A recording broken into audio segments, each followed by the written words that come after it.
Festival Dangin Puri Kangin ke-7 yang berlangsung di pedestrian Jalan Kamboja pada 7 hingga 8 September 2024 menyuguhkan beragam pertunjukan seni dan budaya yang meriah.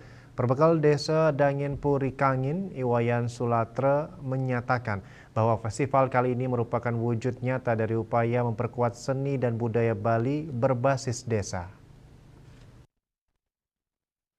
Festival ini menampilkan berbagai sajian seni termasuk parade gong kebiar PKK, lomba belaganjur, ngarap yang diikuti oleh Yowana, band, pesantian, dan geguntangan, serta janggar lansia Karang Rahayu dari Desa Dangin Puri Kangin.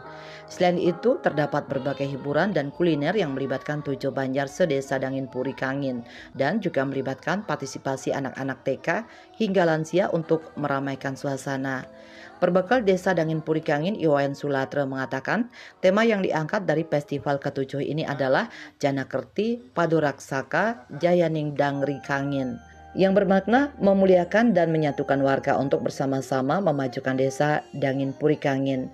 Tema ini menjadi dasar pertimbangan panitia dan tokoh-tokoh setempat untuk bersinergi dengan visi Kota Denpasar menjadi kota yang kreatif, maju, dan berwawasan budaya. Festival ini diharapkan dapat menyegarkan semangat Kota Denpasar sebagai kota yang menghargai seni dan budaya serta mencapai harapan dan tujuan bersama. Dangin Puri Kangin Festival yang ke-7 di tahun 2024 diikuti oleh 7 banjar yang ada di Desa Dangin Puri Kangin.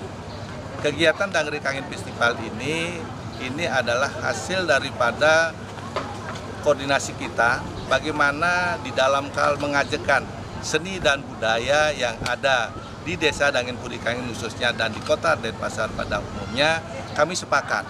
Di sebelah kanan kami ada ketua BPD dan juga ada ketua LPM yang salah satu juga menjadi ketua panitia pada ini, selalu bersinergi, berkoordinasi dengan Keliang Banjar Adat dan juga penjuru Banjar Adat se-Desa Dangin Puri Kangin, termasuk juga tokoh-tokoh.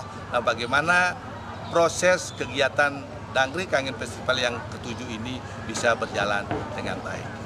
Lebih lanjut, Iwayan Sulatra menjelaskan Festival Dangin Puri ke-7 juga merupakan hasil koordinasi dan implementasi visi kota kreatif berbasis budaya menuju Denpasar maju. Ketua BPD, Ketua LPM, serta Kelian Banjar Adat dan Prajuru Banjar Adat sedesa Dangin Puri Kangin turut berperan aktif dalam kelancaran acara ini. Harapan kami ke depan bahwa budaya ini supaya tidak hilang. Nah, bagaimana kita mengajarkan budaya ini, outputnya bagaimana, karena budaya inilah salah satu bentuk daripada penguatan kita, jati diri kita di Bali, bahwa paras-paros, segalak, segilik, seguluk, dan gotong royong ini kita coba mulai dari penguatan-penguatan budaya yang sudah kita lakukan di Desa Dangin Puri Kangin. Penutupan festival ini direncanakan akan dilakukan oleh Wali Kota Jayanegara yang diharapkan akan menutup rangkaian acara dengan sukses dan memberikan dorongan bagi pelestarian seni dan budaya di Kota Denpasar. Henta Bali TV.